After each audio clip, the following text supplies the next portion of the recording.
जब हैदराबाद के कप्तान केन विलियमसन ने टॉस जीता था तब उनके अंदर ये बिल्कुल भी ख्याल नहीं आया होगा कि उनके गेंदबाजों के साथ आज दिल्ली के दबंग बल्लेबाज क्या करने वाले हैं।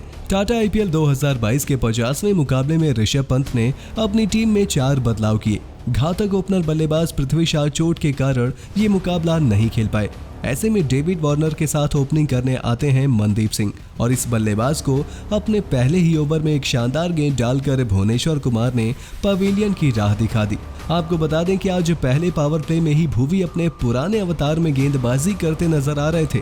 उन्होंने शुरुआत के अपने 2 ओवरों में केवल 1 रन देकर मनदीप सिंह का विकेट लिया था। बावजूद इसके डेविड वार्नर और मिचेल मार्श में पहले पावर प्ले में खतरनाक बल्लेबाजी कर रहे थे और जब ऐसा लग रहा था कि इस मुकाबले में भी मार्श बल्ले से तूफान मचाएंगे तब उनके ही हमवतन खिलाड़ी सीन एबोट ने कॉट एंड बोल्ड कराते हुए उनको पवेलियन की राह दिखा दी। और दोस्तों, यदि आप ये सोच रहे हैं कि विकेट गिरने के बाद दिल्ली की रफ्तार धीमी हो जाएगी तो यहाँ आप बिल्कुल गलत हैं। इसके बाद अगले ही ओवर में कार्तिक त्यागी को अपना टारगेट बनाते हुए डेविड वार्नर ने तबाही मचाना शुरू कर दिया।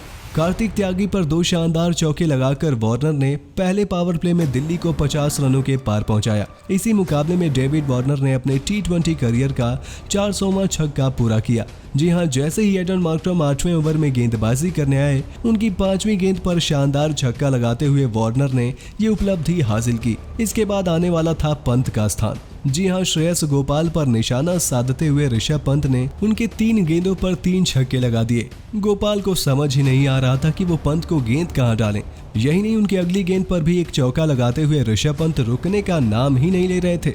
लेकिन इसी ओवर की आखिरी गेंद पर दिल्ली के कप्तान अनलकी साबित हुए और फुल टॉस उस गेंद पर अपना विकेट गंवा बैठे। जब पंत आउट हुए तब ऐसा लगा कि दिल्ली की पारी लड़खड़ा जाएगी, लेकिन यहाँ दिखता है कैरिबियन पावर। जी हाँ, सबको लगा कि ऋषभ पंत ललित यादव को भेजेंगे, लेकिन कप्तान ने आज धोनी की याद दिलाते हुए बल्लेबाजी क्रम में बदलाव किया और बल्लेबाजी करने के लिए भेजा ताकतवर बल्लेबाज रोमेन पॉवेल को। और इस बल्लेबाज ने डेविड वार्नर के साथ मिलकर हैदराबाद के खेमे में तबाही मचाकर रख दी थी।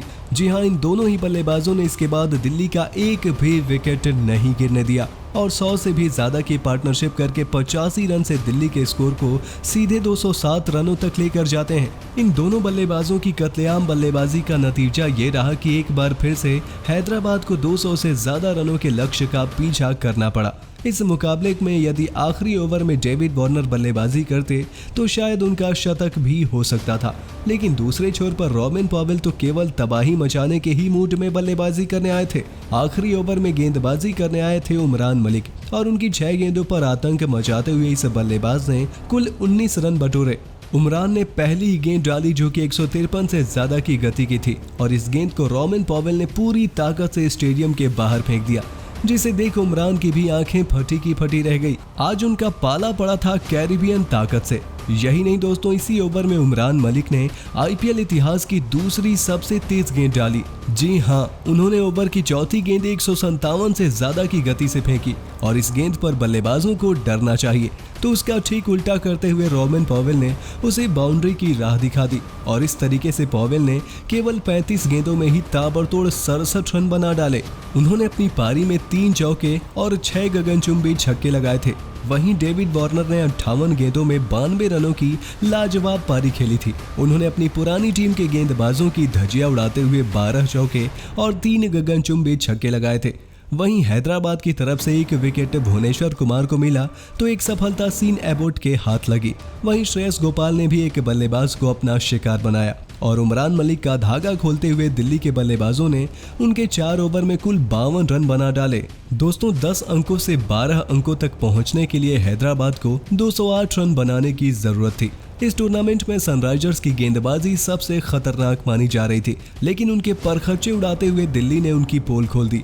अगर हैदराबाद के गेंदबाजों की पिछले 2 मुकाबलों की बात करें तो इससे पहले ऋतुराज गायकवाड़ ने अकेले ही हैदराबाद के सारे गेंदबाजों की जमकर धज्जियां उड़ाई और उस मुकाबले में भी हैदराबाद के गेंदबाजों ने 200 से ज्यादा रन लुटाए थे। अब दिल्ली के खिलाफ अपने गेंदबाजों की लाज बचाने के लिए जरूरत थी बल्लेबाजों को एक्स्ट्रा ऑर्डिनरी प्रदर्शन करने की, लेकिन पहले पावर प्ले में ही सनराइजर्स ने अपने दोनों ओपनर गंवा दिए। जी हां, एक चौका लगाने के बाद अभिषेक शर्मा खलील अहमद की गेंद पर आउट हो जाते हैं। तो वहीं इसके बाद कैप्टन केन विलियमसन भी एनरिक नॉर्क्यू की सुपर फास्ट डिलीवरी का शिकार होते हैं। जी हाँ, जिस गेंद पर विलियमसन आउट होते हैं वो गेंद की गति 154 से भी ज्यादा की थी। दोस्तों, इस मुकाबले में दोनों ही तरफ से सुपर फास्ट गेंदबाजी देखने को मिल रही थी। एक तरफ जहां उमरान मलिक थे तो वहीं दूसरी तरफ दिल्ली से एनरिक नॉर्क्यू थे।